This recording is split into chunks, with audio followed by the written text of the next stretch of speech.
Hello, my name is Eyal Meron, and I'd like to welcome you all to my series of lectures on the history of the religion of Islam. In my view, this is one of the most important topics that should interest educated people who are interested to know, to better know the planet Earth as it is today, because Islam is one of the most important and influential entities in modern humanity. And when I say modern humanity, I refer to the period between the rise of Islam in the 7th century until the 21st century. And I'm going to focus in this series of lectures on several issues. I would like to focus on a general introduction to Islam, a kind of an ID, an identification card of Islam as a religion. I will also focus on the relations and the comparison between Islam and the other monotheistic religions, i.e. Judaism and Christianity. In many respects, the idea of the Messiah, the idea of halacha, oral law in the three religions, and many other aspects. And I'd also like to tell you something about the beginning of Islam, because in Islam the early history is quite essential for the understanding of the rise of this religion in the 7th century. And then we'll focus on the actual ideology of Islam. What are the main features that determine this religion? But before we begin, let me say something about the meaning of the word Islam. The word Islam is in Arabic. Arabic is the language spoken by the early Muslims because they came from the Arabian Peninsula in the Middle East. And in Arabic, the term Islam means roughly submission. Submission not to another human being, but rather to Allah. Allah is the personal name of God in Islam. So submission to Allah, submission to God is the essence of the meaning of the word Islam. Now, the religion of Islam is one of the largest religions in the world, not just monotheistic religions, but in general. The greatest religion, of course, is Christianity. Let's say around 2.2, maybe 2.5 billion believers. And then comes Islam, which is the second biggest monotheistic religion, and also the second biggest religion in general. And the number of its believers is estimated to be somewhere between 1.2 to 1.5 billion Muslims. Just to give you a perspective with regards to these numbers, in Islam there are two main groups. We'll refer to that later. They're called Sunnis. Sunnis are the majority, and Shiites. Shiites are the minority. So the minority group in Islam, the Shiites, their number is 250 million people. 250 million people. That really gives us some perspective on the size of this international religion. And then, of course, there's Judaism, the source of everything, the root from which Christianity and later Islam grew. Judaism is just a couple of tens of millions, around 20 million people, less than that actually, according to some estimates. So that really does give us the essential understanding, number-wise, of Islam on earth. And of course, there are Muslims everywhere. In every country, there are Muslims. Many immigrated in recent generations from Muslim countries to Europe, to the United States, and of course that's part of the history of the 20th and 21st century, as it was, of course, earlier. Islam is focused around a main figure, just like Christianity and to some extent Judaism. there's a certain figure who's the center of the Islamic history, and this is a prophet whose name is Muhammad. Muhammad, the prophet, lived in the 7th century.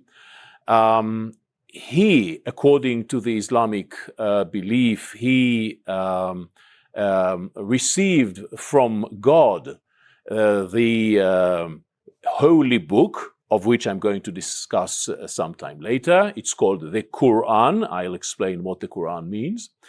So he had a revelation, and he established a new religion in the 7th century. Mind you, unlike the main figure in Christianity, which is, of course, Jesus. Jesus is considered to be the Messiah and also, of course, the Son of God. In Islam, it's quite different. Muhammad is just a man. He is not the Messiah, and he is just the prophet. Well, just the prophet. He is the last prophet in a long line that goes back to the Jewish prophets in the Bible until the beginning of creation. So Muhammad is the prophet of Islam. He is the man who actually historically established Islam as a religion. And when did that happen? As I said several times, it happened in the 7th century. We will discuss shortly the history of Muhammad as a prophet. He was born in around the year 570 CE, and that's the 6th century, but he flourished at the beginning of the 7th century. He died in 632, so it's the beginning of the 7th century, and this is the main period of time of his activity when he created the new religion. Where did that happen? We have the when. The question is now where. I also mentioned that it happened in the Arabian Peninsula. It's in the southern part of the Middle East today.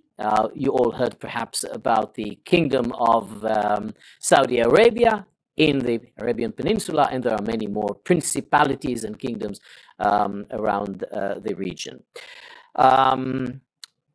Mind you, an important comment on the position, the status of Islam since its beginnings. Islam is not an island. It was not created on an island. It was created in a peninsula, meaning it had real connections with the cultures around it. We know that early Islam was influenced by Christianity in the region of Ethiopia, for instance. We know that there are influences of the Christian religions in Syria, to the north of the Arabian Peninsula, in Iran, in Egypt, the Coptic Christian religion, and within the Arabian Peninsula itself, where there were Christians living at the time, before the birth of the Prophet Muhammad. Islam is also influenced by Judaism. We know that for certain, as well as the fact that we know there's a Christian influence, because when we read the Holy Book of Islam, known as the Quran, this is the name of the book, you can clearly see biblical stories, Jewish stories. Abraham is mentioned there, and Joseph, the just, is mentioned there. And of course, Jesus and Mary, they're all in the Quran. So that shows that whoever composed the Quran, and now I'm coming from the academic point of view, assuming that Muhammad is the one who composed the Quran, of course had at least some knowledge about the biblical heritage of the monotheistic religion. Of the name shows the local influence. Moreover, the holy city in Islam, Judaism, Christianity has their own holy cities, usually Jerusalem, perhaps the most important. In Islam, the most important and the holiest city is not Jerusalem. Yes, Jerusalem is indeed holy, but in the first place comes another city called Mecca, the city of the Prophet. It is located in the Arabian Peninsula. And the main reason is probably the fact that Mecca was a center of cult and belief already in the pagan period, before the rise of Islam, and therefore it was adopted by Muhammad, who turned it into a center of belief, of cult, of the new religion. Mind you, what I just said is based on, as I said earlier, on an academic approach, a historical approach, assuming that Muhammad is the creator of Islam, and therefore that the influence of Judaism, paganism, and of course Christianity is interpreted as a historical event. Muhammad probably was influenced by the people he met along his way, along his career. From a Muslim perspective, what I just said is utter nonsense, because the Muslims believe that the Holy Book was given to Muhammad by God. It is a holy revelation.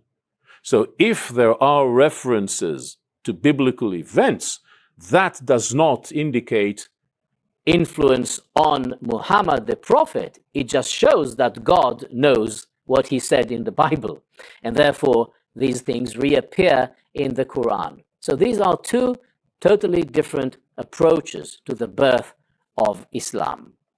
Now, what do we know about the background to the birth of Islam? When Islam was born in the 7th century in the Arabian Peninsula, what was the global situation at the time? But mind you, when I say the global situation, I mean the situation in the Middle East, not beyond that. I'm not referring to India, China. Of course, there were great cultures back then in the Americas. Of course, that's not the focal point of our discussion, as Islam was born in the Middle East. So the geopolitical situation at the time, before the rise of Islam, in the 7th century, is basically it's a situation of instability.